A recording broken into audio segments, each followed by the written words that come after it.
The escalation follows the United Nations envoy's visit to liberated areas in Yemen.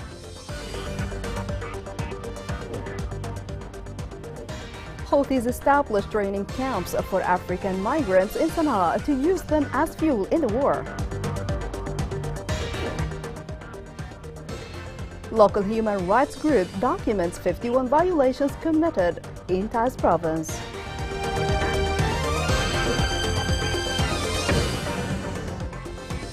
Good evening. Welcome to Yemen Today TV. I am Abir Ali.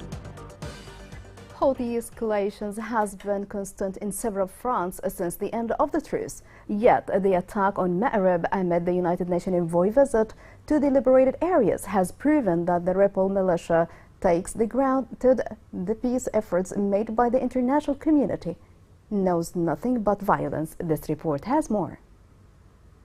Houthi forces in Yemen seized the arrival of the United Nations envoy to Aden and Ma'rib to inflame military tensions. They admitted to sending missiles into the Red Sea and threatening the port of Aden, all while bombarding refugee camps in Ma'rib. Hans Grunberg, the UN envoy, landed in Aden before traveling to Ma'rib for the first time, where he met with senior Yemeni authorities to discuss his attempts to end the complicated dilemma caused by the Houthis' inflexibility. Mehdi al-Mashat, the leader of the Houthis' ruling council, said in a speech to Houthi supporters in the province of Amran that his party had fired missiles into the Red Sea, claiming that the action caused a U.S. naval ship to abandon its location. Al-Mashat also stated that the Houthis had threatened 2 ships that were set to dock in the port of Aden, claiming they were carrying a consignment of natural gas. Meanwhile, the governing power in charge of administering displacement camps in Ma'rib strongly denounced the Houthi terrorist militia's rocket strike on the province's displacement camps. These attacks coincided with Grunberg's visit to the region. In a statement, the Yemeni government unit explained that the militias directly targeted several displacement camps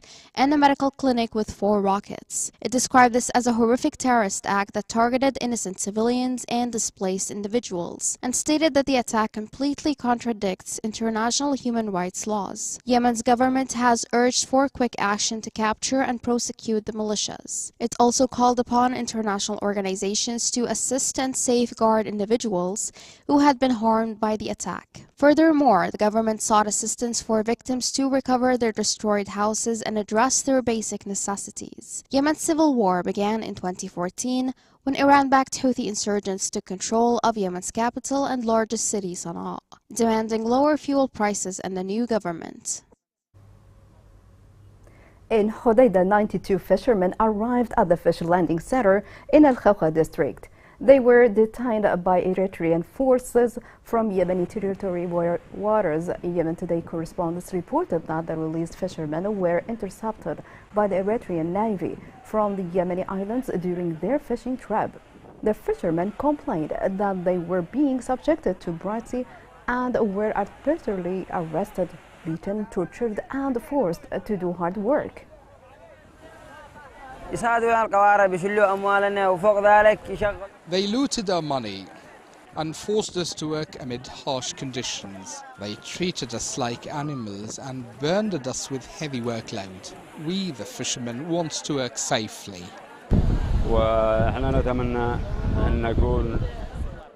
We hope the local authority would help them. Every 15 days, we receive around 100 fishermen who are released from the Eritrean authorities. So the governor of Hodeidah has to take this into consideration. Informed sources in Sana'a revealed that the Houthis have established training camps for African migrants to use them as fuel for their war. Such a move is a violation to the international human rights law. This report has more details. Yemeni activists accused the Houthi rebels of building 2 training camps in order to recruit African migrants to arrive in Yemen, send them to battle fronts, and employ them for intelligence and smuggling. This comes at a time when the Houthis' preventative security device campaigns have been going on to find and deport African migrants in Sada. According to a statement made by the group's security media office, these activities led to the kidnappings of 2,288 people in a number of the province's regions. 2 training facilities have been established by the militias, one in Sada and the other in the western Abs area of Hajj Governorate. There are links between the Houthis and smuggling networks that use border districts in Sada, the group's stronghold, to smuggle people, cod plant, and contraband to neighboring countries under the supervision of the militia leaders. Houthis have been accused of forcibly disappearing African migrants, in addition to 2,406 Yemenis of various ages, according to new accusations made by the Yemeni Network for Rights and Freedoms. Yemen serves as a transit point for thousands of Africans moving from the continent's eastern coast to Gulf neighboring countries. This has led them to be exposed to Houthi violence and exploitation. According to international studies and human rights authorities, the majority of them are subject to various forms of blackmail. Yemen has about 280,000 African migrants. According to earlier UN estimates, the majority are from Ethiopia and Somalia. In May, the Houthis opened unlawful center for African migrants in their stronghold of Sada, with no consultation of the international refugee rights organizations. According to the Mixed Migration Center, 41,000 African refugees and migrants arrived in Yemen in the first quarter of this year. Citizens found the bodies of two people who went missing 2 weeks ago in Al Mahweit Governorate. Local sources said that two young men lost contact with them 2 weeks ago and no one knew anything about them before they were found and their bodies had decomposed. The source suggested that thunderbolts were the cause of the death of two young men, as the area witnessed heavy rains accompanied with hail and lightning. Clashes renewed between government forces and the Houthi militia north of Taiz. Field military sources reported that violent confrontations took place between government forces and the Houthi militia north of the governorate's capital. The sources indicated that the government forces responded to the sources of mortar shells fired by the militia and targeted the positions of the government forces.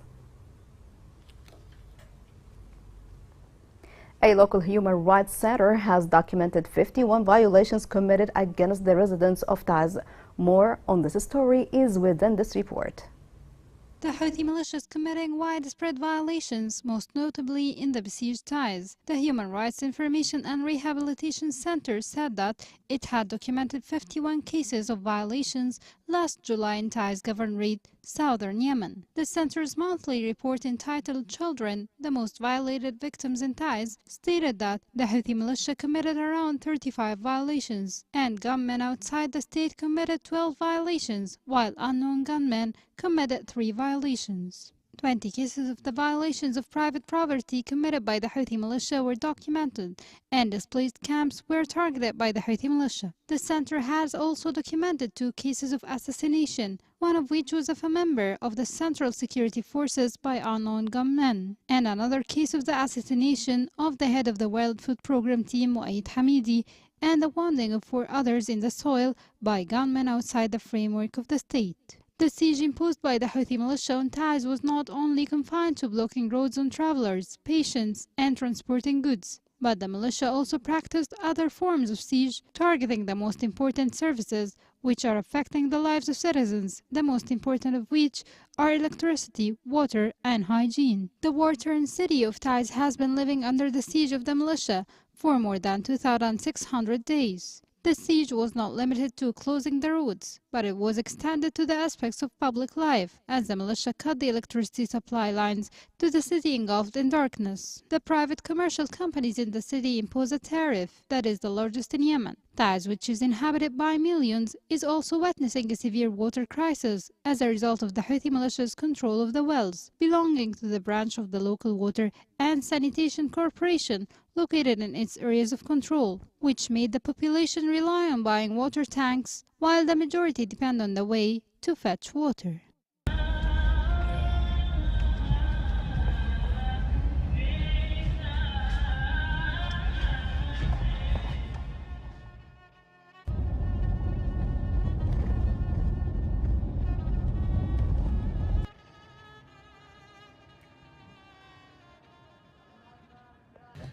My name's Calvin Rice and I'm Halo's Director of Programs.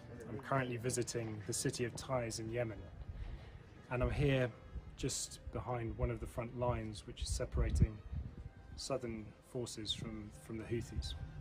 The front line is literally 250 meters from me on that hill. I've come to this area just to see how people are being affected by the conflict that's happened here over the last many years. And very sadly, what we're seeing is a place which has been very heavily damaged, where fighting continues. Coming up in the news.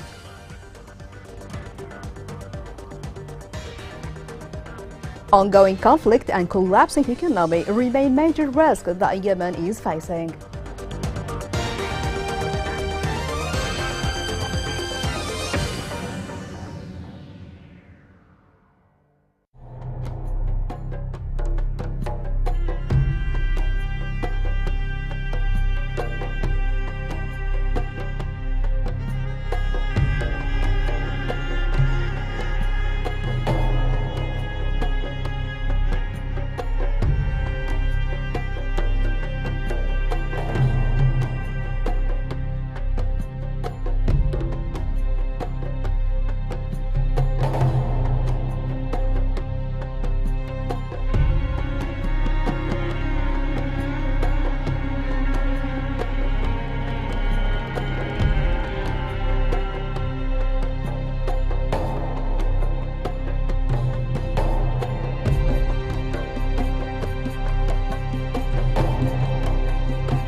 Welcome back. A recent study by the United Nations said that Yemen faces 6 risks. Most notably are the ongoing conflict and the collapsing economy. This report has more details.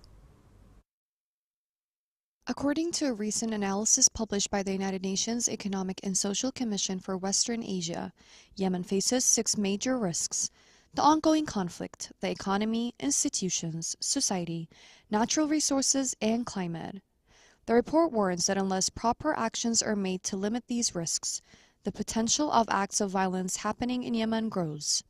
The level of the country's exposure to risks is alarmingly high and has been continuously increasing since 2010, as conflict risks and institutional risks contribute greatly to Yemen's exposure to risks at the national level.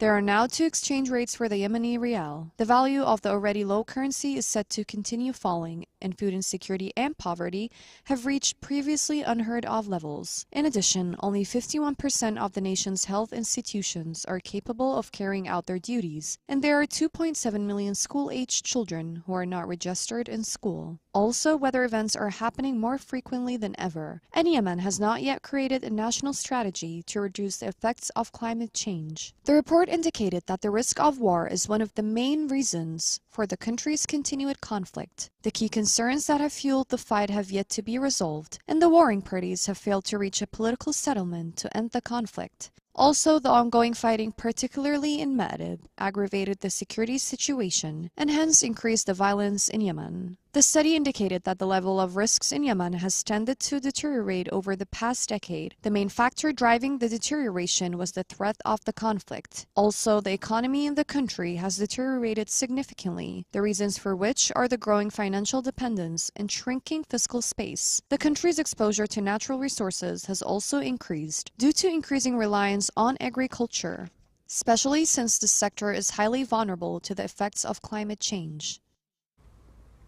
Heavy rains accompanied by strong winds caused major damage to a school for displaced people in Adala Governorate. The deputy director said that the heavy rains and strong winds caused major damage to the tents of the school, which is attended by more than 500 male and female students. The school's principal explained that 5 classrooms were completely damaged, while 3 others were partially damaged. After days of relative stability in electricity, power outages returned to plague residents in Aden. Local sources confirm that power outages have returned again, reaching 4 hours compared to 2 hours of power generation, meaning approximately 17 hours. A source at the Aden Electricity Corporation attributed that the reason to the near exhaustion of the fuel stock that arrived about a week ago.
The Secretary General of the Gulf Cooperation Council and the Minister of Public Health visited Aden General Hospital today.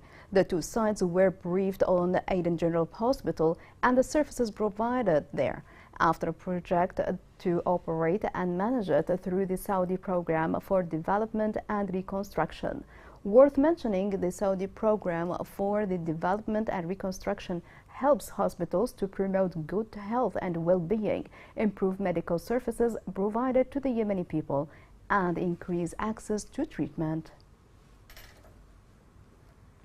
The United States and Yemen have signed a cultural property agreement. The agreement aims to protect Yemen's heritage from being looted, smuggled to be sold in the West. More on this story is within this report.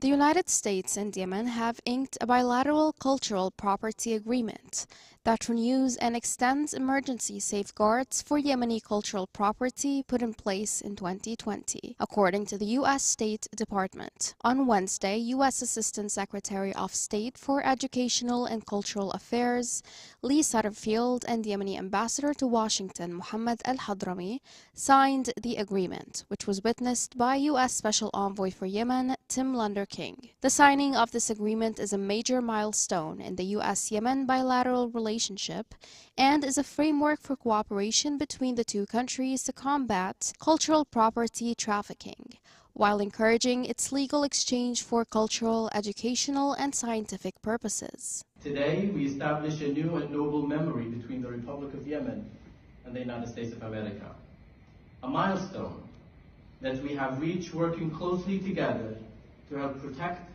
and promote Yemen's cultural heritage. The statement said that the agreement builds on the United States' long-term collaboration to preserve Yemen's cultural heritage through U.S. Ambassador's Fund for Cultural Preservation grants to NGO partners totaling more than $550,000 and ranging from the restoration of historical buildings to the preservation of ancient manuscripts. The agreement also builds on the Biden administration's support for a long-term settlement to the Yemeni crisis and underlines U.S. support for Yemeni sovereignty, according to the statement. The State Department reaffirmed Washington's commitment to protecting and preserving cultural heritage across the world, as well as to limiting cultural property trafficking, which is frequently used to fuel terrorist and criminal networks. The State Department negotiated the U.S.-Yemen Cultural Property Agreement under U.S. legislation, adopting the 1970 UNESCO Convention on the means of prohibiting and preventing the illicit import, export, and transfer of ownership of cultural property. Yemen now joins a list of 25 existing U.S. bilateral cultural property agreement partners. Furthermore, emergency import restrictions on cultural property from Afghanistan, Iraq, and Syria remain in effect in the United States.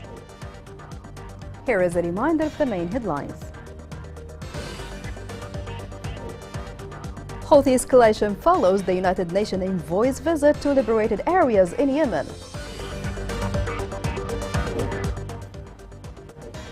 Houthis established training camps for African migrants. in Sana'a to use them as fuel in the war. Local human rights group documents 51 violations committed in Taiz province.